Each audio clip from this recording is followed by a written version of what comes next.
क्या इंडिया गठबंधन की बदलने वाली है कमान? क्या यूपी में कांग्रेस की जगह सपा बनेगी सारथी? क्या यूपी में अखिलेश तय करेंगे सीटों का गणित?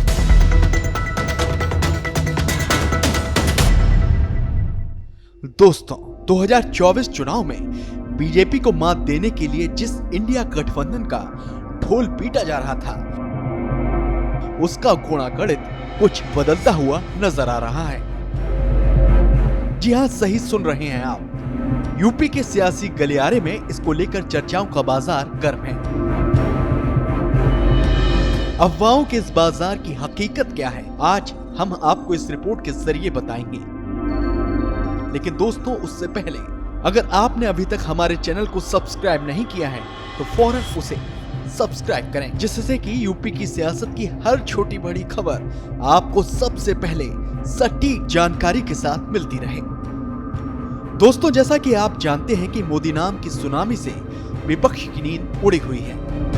विपक्ष हर हाल में इस आंधी को लोकसभा चुनाव में रोकना चाहता है, लिहाजा एक दूसरे का हाथ पकड़कर विपक्षी दल अपना सियासी छप्पर बचाने में जुट गए हैं। लेकिन इस गठबंधन के दो मुख्य दल कांग्रेस और समाजवादी पार्टी के बीच बढ़ती खटास इन दल के नेताओं के लिए चिंता का सबब बन गई है। यही नहीं, विधानसभा चुनाव में जो नतीजे आए हैं उसे भी लेकर समाजवादी पार्टी कांग्रेस पर फायर है, जिसके बाद अब ये कहा जा रहा है कि यूपी में इस गठबंधन की गांठ खुलती हुई नजर आ सकती है। लेकिन दोस्तों, खबर ये नहीं है कि यूपी में इंडिया गठबंधन की नैया डूबने वाली है। खबर तो ये है कि जो हम आपको बताएंगे, जिसे सुनकर आपके कान खड़े हो जाएंगे, दिमाग की बत्ती जल जाएगी।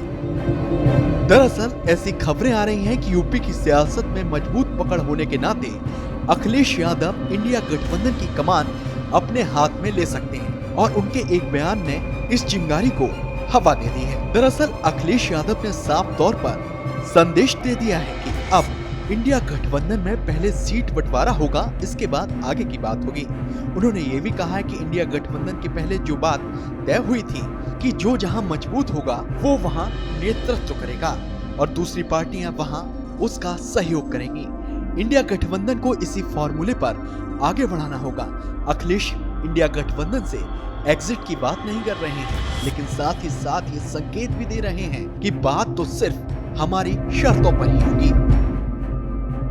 इससे पहले भी अखिलेश ने साफ तौर पर कह दिया था कि यूपी में उनकी ही चलेगी, तभी तो उन्होंने यूपी में 65 सीटों पर लड़ने का ऐलान कर दिया था, जिसके बाद से ही दोनों दलों के बीच दूरी बढ़ने लगी थी। इस दूरी को और बढ़ाने में 5 राज्यों में हुए विधानसभा के चुनाव के जो नतीजे सामने आए हैं, उन्होंने भी एक खास भूमिका अदा कर दी। और चुनाव के दौरान भी समाजवादी पार्टी ने कांग्रेस को पानी पी पी कर कोसा था। दोस्तों, इसमें कोई दो राय नहीं है कि विधानसभा चुनाव के नतीजों ने कांग्रेस की चूल्हे हिला दी हैं, उसके सपने की तिलिस्म को तोड़ कर रख दिया है। लिहाजा अब उसे लोकसभा चुनाव में समझौता करना होगा। अगर वो ऐसा नहीं करती है तो हो सकता है कि जिस इंडिया गठबंधन की नींव उसने नीतीश कुमार के साथ मिलकर रखी है, वो लोकसभा चुनाव से पहले ही धराशायी हो जाए। ब्यूरो रिपोर्ट, श्रेष्ठ यूपी।